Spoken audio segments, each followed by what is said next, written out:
My wife is a beautiful CEO. This story takes place in modern China.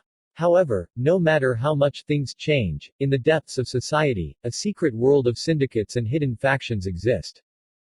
Yang Chen, a graduate from Harvard who is fluent in English, French, Italian, and German to list a few.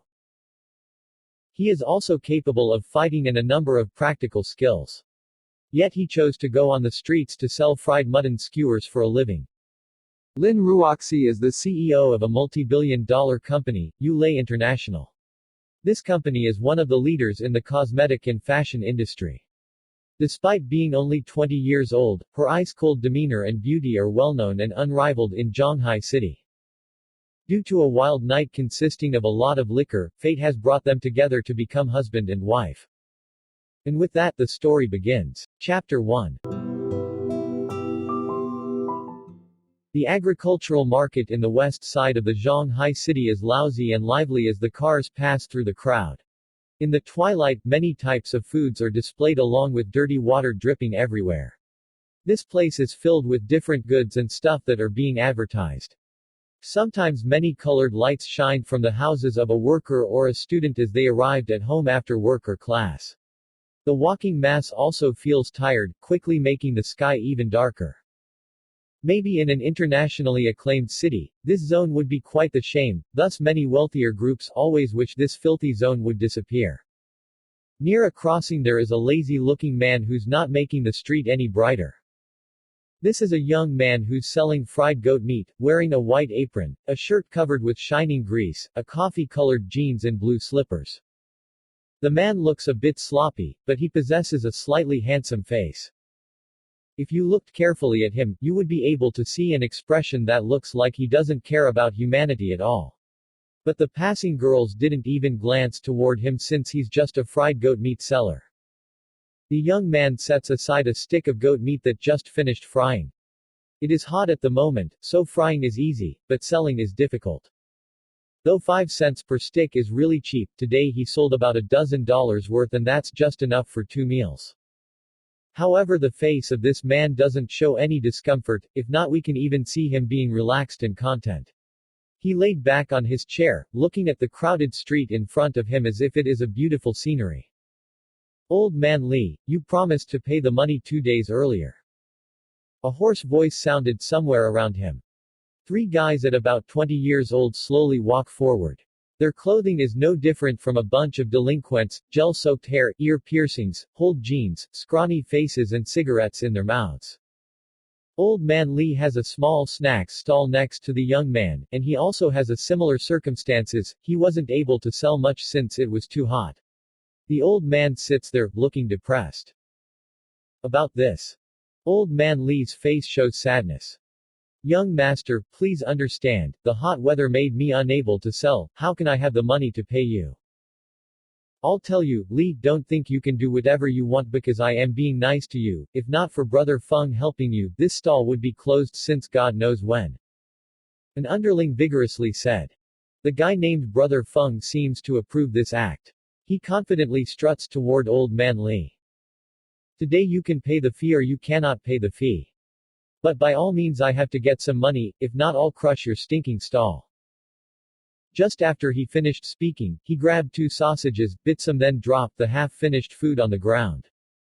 The old man didn't know what to do, thus he struggled to collect some spare changes while thinking how to give the remaining money since it's for buying medicine for misery.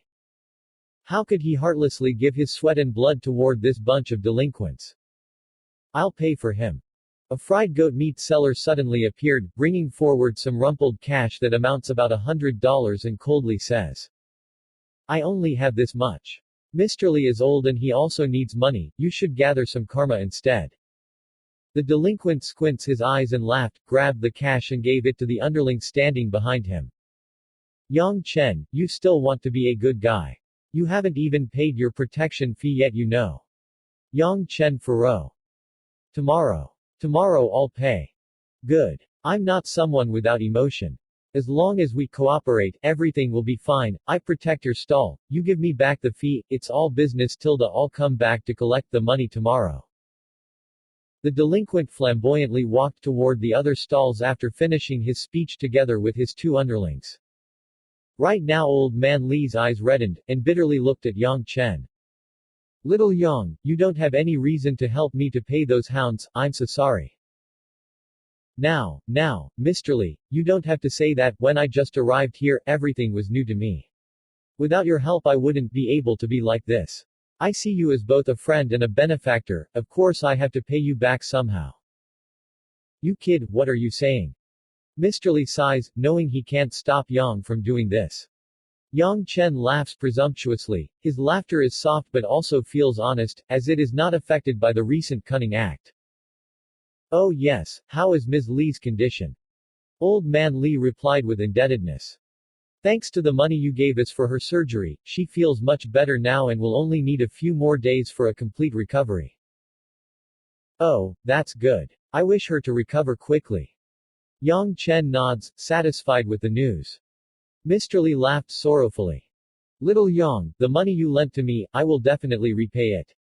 If I die before being able to repay you, my daughter will have to do it. If not for me, with the amount of money you gave me, you would have been able to open a nice store and didn't have to stay here selling fried goat meat sticks while also having to deal with that bunch of delinquents. Yang Chen pursed his lips, replied. I prefer living like this. Selling fried goat meat isn't that bad, and I still get enough money to survive. You truly are. The old man seemed upset. You're already 23. At this age, even if you don't have a college degree, you still have to aim higher. You don't even have a girlfriend, why would you want to keep selling fried goat meat forever? You might not care about that, but I do. Seeing how old man Li truly worries about him, Yang Chen feels bitter. It's not because he doesn't feel rushed, it's because he tried to forget about that idea. After the night had fallen, Yang Chen cleaned up his small stall, pushing the cart home to his small shabby apartment. Nobody knew when this house was built, but the rent was dirt cheap at only $2 a month since nobody wanted to live here. Yang Chen is different from other people, he never cared for comfort so he moved right in when he heard of that rental price. Yang Chen's room was mostly decorated with old furniture that people threw away on the street, a creaky bed, a closet and a small TV that can watch some basic channels. Settling his cart somewhere in the back of the house, Yang Chen looked at the calendar on the wall, immediately seemed to remember something and quickly ran toward the bathroom. Not even 5 minutes later, after getting a cold shower, Yang Chen left the bathroom, displaying his strong-looking skin, perfect curves, and firm muscle. If one looked carefully he would see a strong handsome male. Walking toward the old closet next to his bed, Yang Chen lazily adjusted his wet hair, looked at the mess inside the closet, grabbed a light yellow chemise, a gray jeans and the old plastic slippers that he always wears. Yang Chen headed right toward the most prosperous zone in the district and also the most lively in this tattered area, the Wine Street. TL note, this street doesn't have wall. The luxurious and corrupted life during the nighttime is filled with different colors, different skirts and dresses, and reek of heavy perfumes. Just walking into the Wine Street, the entire environment of the zone changed completely, contrasting itself from the rest of the city. Yang Chen is different from other young guys who are openly drooling at hot girls with long legs and short skirts. He hurriedly walked toward the bar named Rose. The light from the neon sign is not blinding. The bar also gave off a suspicious feeling, being surrounded with roses hanging around the flickering sign. Entering the bar, Yang Chen quietly goes into a corner of the counter like a habit. Brother Chen, you are finally here. A young bartender in black suit noticed that Yang Chen entered in the bar. He smirked and gave Yang Chen a cup of water. Sis Zhongwei has been waiting for you for a while now. Yang Chen simply smiled while taking a sip from the cup. Will Zhongwei be angry with me? I went home a bit late today so I'm slightly behind, even after having rushed over here. She won't. Xiao Zhao answered, his eyes seems to be smiling toward Yang Chen. Brother Chen, please teach me your skills when you have some spare time. What trick did you use to trap my beloved sis Zhongwei? Countless men in this city lined up waiting for her to give them just a single glance, though for several years now sis never cared to look at anybody. Yet, now, all she did today was asking whether you'd arrived yet again and again 5 to 6 times already. Don't spew out nonsense. Between Zhang Wei and I are not like what you're thinking. Yang Chen nonchalantly replied. Xiao Zhao pursed his lips. I won't believe it even if you beat me to death. Then he started to look like he's sobbing. Bro, you're one hell of a man. You were able to tame our goddess of a bar owner that all men wished for. I mean, after knowing you, all she did was keep mentioning you, complaining why you couldn't come here often. You shouldn't make her sad, you know, you have to do something to please sis, you know. While Xiao Zhao keeps going on and on with his advice, a serious yet alluring figure came into view, accompanied by a sweet yet strict voice. Xiao Zhao, with those lines of yours, your salary will be reduced a little bit. Xiao Zhao, startled, quickly stood up and pretended to be serving drinks as if he never said anything, but sweats started forming on his forehead, clearly showing that he's truly frightened. That figure wearing a comet-colored cheongsam appeared with a seductive body, her chest size, her waist, her hips are all perfect. Her hair floating in the air, like a flawless angel, appeared in front of Yang Chen. Yang Chen smiled as he seems to be unfazed standing in front of the beauty, then he sincerely said. You look gorgeous, Zhang Wei, happy birthday to you.